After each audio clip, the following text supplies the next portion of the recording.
دوستان عزیز سلام، این نشر نوبتی برنامه ترانسفر در عمل است و سرآغاز برنامه مدارم مطلب های توجیکی فراگیری ترانسفر ها. چند ثانیه پس خواهید فهمید که گپ سری چی می رود. از نویدهای اخیر فوتبال تاجیک همین را گفتنیم که با فوتبال خرد کشور دو شخصیت شناخته بازگشت نمودند. اینجا گپسری ادریس یاروی تاجیک و الکساندر زبیرادزه گرجی می رود. هرچند که یکمی ناچار با وطن برگشت، دومی را پیشنهادی به قول روغنی استقلال دیگر باره خاکی تاجیکستان سوی خود کشید. ولی درباره همه این به ترتیب میگویم. صحیفه تلگرامی فوتزال تاجیکستان چند پیش چنین نوشته کرد: عضو تیم ملی فوتزال تاجیکستان ادریس یاروف هیئت تیم‌ملی روسیه را ترک کرد. جانب‌ها پس از 4 ماه همکاری با رازیگی طرفین قرارداد همکاری را قطع کردند. به نوشته تیومنسکای آرینا، نخستین نماینده فوتبال تاجیک در سوپرلیگای روسیه نتوانست موقع خود را پیدا کند. در مجموع ادریس در روسیه در سوپرلیگا 11 واخوری انجام داده، یگان عمل نتیجه بخش انجام نداد. سرچشمه نزدیک به خودی باشگاه زیر نام استنا رو باشد روز 21 اپریل در این مورد پرراتر چنین می نویسد: اولین نماینده فوتبال تاجیک در سوپرلیگای روسیه نتوانست خود را در صف اساسی سیاه و سفیدها جای کند. وضع او در دسته بعد آمدن آلیسون برزیلی بد گردید. دفاعگر برزیلی پیشوای منتخب تاجیکستان را از صف اساسی بیرون کرد. محض این عامل باعث آن شد که او به صف 4مین بازیگران زیادتی خارجی مبدل شود و در بیشتر حالتها بیرون از صف اساسی می‌ماند. بر ضمن بازی‌های برگزار نموده، بازیگر 22 ساله در 3 بازی دسته دومی سیبیری‌ها در پرلیگای عالی گذرانیده است. خلاص که یکی از نامدارترین و چقانترین فوتبال بازان مملکت در صف یکی از دسته‌های صاحب نام روسیه به چیز موفق شده نتوانست.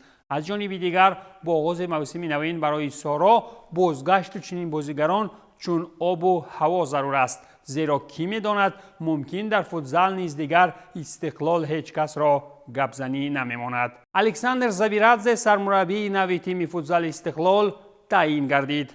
با قرار راهبریت باشگاه فوتبال استقلال، متخصص 48 ساله گرجی الکساندر زبیرادزه سرمربی نوی تیم فوتبال تعیین شد.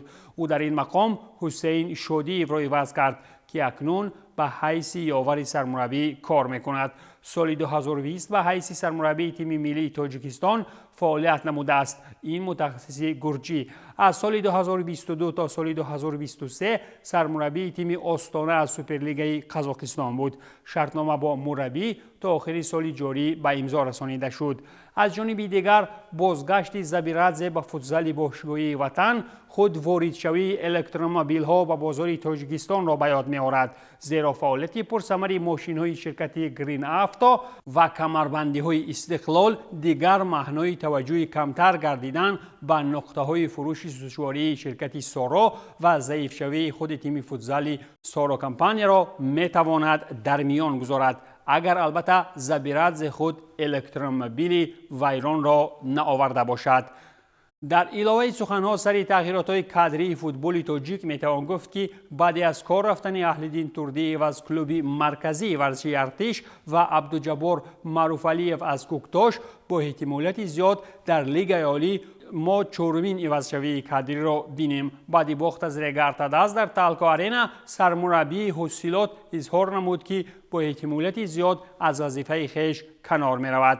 اگر این استعفای امین سبحانی هم قبول شود، بعد چند بازی دیگر در لیگ عالی مربی نمیماند، زیرا بعد مساوی خانگی خوجند با فیضکند سرمربی دسته عقابان رستم خوجایف نیز از استعفای خود به همگان گفت. در فرجام مطلب‌های ترانسفری منصوب فوتبال تاجیک میتوان گفت که بنا به خبرهای صحیفه جهانی فوتبال تاجیک سلام اشور محمدوف بنا به مشکل روادید از دومینسه پرتغالیا با بروک بوز روسیه برمیگردد. دومینسه نماینده دیویزیون 4 فوتبال پرتغالیا بوده، بروک بوز باشد یکی از تیم‌های ملی لیگ روسیه میباشد، در حالی که خود سلام 20 ساله است. همچنین باید یادآور شد که کهنسال‌ترین فوتبالباز سیاره این هم کاتزیوسی میورای ژاپنی که خود 56 سال دارد چند پیش در تیم الیویرنسی از دیویزیون دوم پرتغالیا به میدان آمده بود. خلاصه که خود فهمیدید اشاره به چی بود.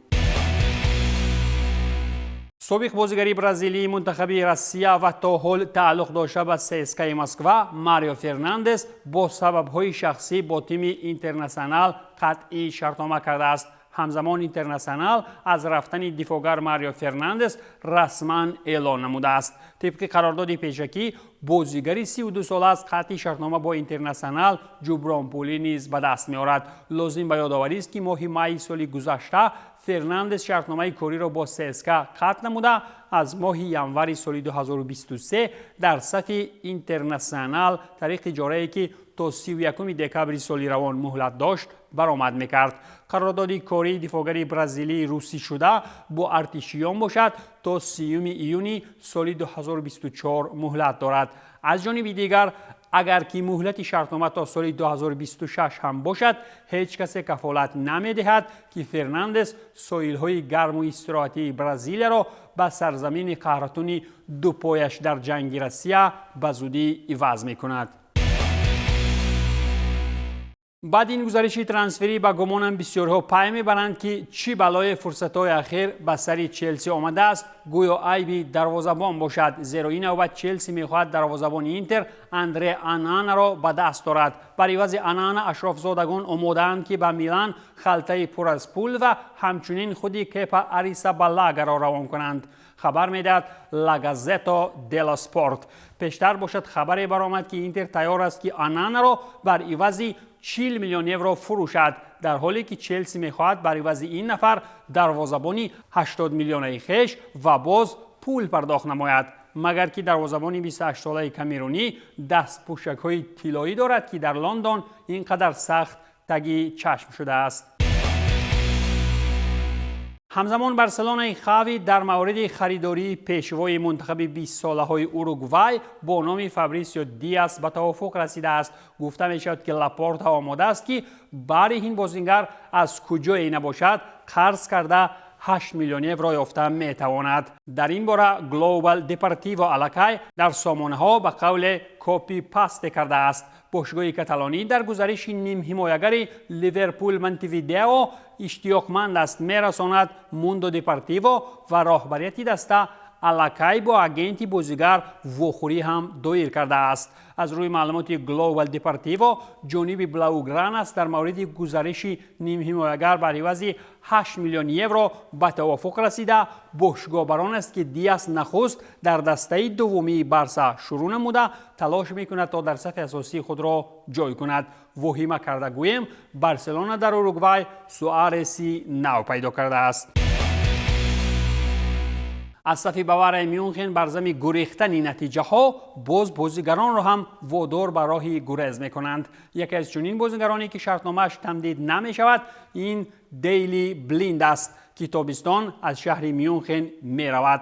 از روی معلومات ژورنالیستی گپزن و زبان دراز در آلمان فلاریان پلاتنبرگ باواریا با بازیگر هلندی شرطنامه را تمدید نخواهد کرد. اگنت های بازیگر الاکای بازار ترانسفری را مورد آموزش قرار داده دفاعگر نیز از چندین واریانت های ادامه مسند ورزشی برخوردار است. دیلی به صف باواریا از آیاکس ماه ینوری سال جاری چون فوتبالباز آزاد گزارش نموده تا آخر موسم جاری شرطنامه دارد. دفاعگر 33 ساله در صف باواریا تنها 4 بازی در بوندسلیگا گذرانیده در هیچ عمل نتیجه بخش سهمگذار نبوده است. از جانب دیگر اگر دقت کرده باشید معنای نسب این بازیگر از انگلیسی معنای نابینا را دارد. پس میتوان گفت که بلیند با همراهی توخل حتی فرصت پیدا نکرده است که در زمین آلمانی ها به پرگی چشمان روشن کند، ولی احتمالاً از کجایی که آمد به آنجا گسیل کرده می شود. اگر از شهرتمندی و معروفیت حرف زنیم گمان نبرید که عالم ورزش تنها کانوری MMA دارد، بلکه در فوتبال نیز ورزشکاری با نام کانور گالاخر وجود دارد که در بازار با قول از برایش تگمه کنی است. این نوبت نفری الکای شهرتیار شامل دایره توجه زنبوران آلمانی شده است. چلسی باشد با استفاده از فرصتی مناسب بازیگر خویش را 50 میلیون یورو بهاگذاری میکند. اینجا نیز ژورنالیست فلاریان پلاتنبرگ چقانی کرده می نویسد که بروسیای دورتموند از وضع اطراف این بازیگر با دقت پیگیر بوده تا به حال گفت و شنیدها آغاز نیافتند. در موسم جاری هرچند که چلسی وضع سنگین را پس سر می کند، گالاخر در پریمیر لیگ انگلیا 28 بازی و 2 گل دارد. فکر می کنم که کانور گالاخر را پیش از آمدن هواپیمای تابستانی پر از بازیگران نو هرچی تیزتر ضرور است از چلسی بسکتبالی بولی و مکانی راحت تری رود. اگر یادتان باشد در نشر پیشینی برنامه ترانسفری خویش ما از نیت‌های بزرگی به لندن آوردن گاوی را از جانب چلسی گفتیم و باوری نیز بود که در صورت آمدن انریکه این سفری پربرنگ را امکان وجود دارد. ولی چطور انریکه هم از آمدن به لندن دست کشید، گاوی هم به جانب پولداران جوابی دندان شکن داد. چطور دیاریو سپورت به همگان درک داد، نیم حمایتگر اسپانی وقتی صحبت انفرادی با خاوی تصدیق نمود که تابستان هیچ کجا رفتنی نیست. برعکس آوازه ها در رسانه ها، او میخواهد در بارسا سالیانی زیاد بماند و تنها همان را میخواهد که ثبت نام کنی شرطنامه کاری هرچی تیزتر راه حل خود را پیدا نماید. خاوی باشد در نوبت خود به نیم حمایتگر هشدار داد که او بازیگر مهمی دسته بوده، مکانی بهتری از بارسلونا برایش وجود ندارد. خلاص که از محبت طرفین و نقشه ها میتوان گفت که تا حال کلی چیز به درستی ادامه دارد، ولی قاعده مولوی فیر پلی میتواند رد و برق در روشنی برای بارسا شود. دسته دیگری مشکل داشته لندنی تاتنهام است که بعد رفتن کانته و استلینی تا به حال بی‌صاحب است و به قول تگمچه ناموس پخش کرده تا زان و دوان در بازار در جستجوی مربی می باشد. یکی از وریانت ها در دعوت مربی نو یولیان ناگلسمن است که دارای طلبات های خاص می باشد. چطور ایندیپندنت الکای نوشته است متخصص آلمانی آماده گوش انداختن به پیشنهاد لندنی هاست و راهبریت باشگاه نیز کلی تلاش ها را در میان میگذارد تا در این کار موفق باشد. با وجود این سابق مربی باواریا میخواهد سر از تابستان راهبری تیم را به گردن گیرد و مهمتر از همه در وقت عملی کنی ترانسفرها آواز کلیدی داشته باشد. در صورت چنین رفتار او میتواند به لندن بیاید.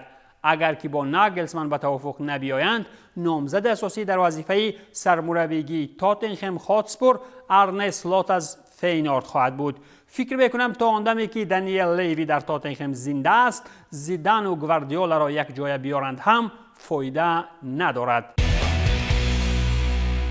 دسته لندن شمالی اگرچه مربیان را التجا میکند، حملور فعلی دسته کلوب باشد پیش بارسلونا به زانو زده است و او را به پول به کار گیرند. ولی بارسلونا شت خورده از ستم برزیلیانی ناتکرار مغرورانه جوابی رد داده است. اینجا گپسری رابرتو فیرمینو می رود که میخواست تابستان پیراهن نیلوناری ها را برتن کند. از روی معلومات مارکا حمله‌ور لیورپول که تابستان به پرگی با مردم انفیلد خیر و باد میکند به جانب بلاوگرانا خدمت رسانی های خویش را پیشنهاد کرده است، ولی خونسردانه پاسخ با حرف جی کلان گرفته است.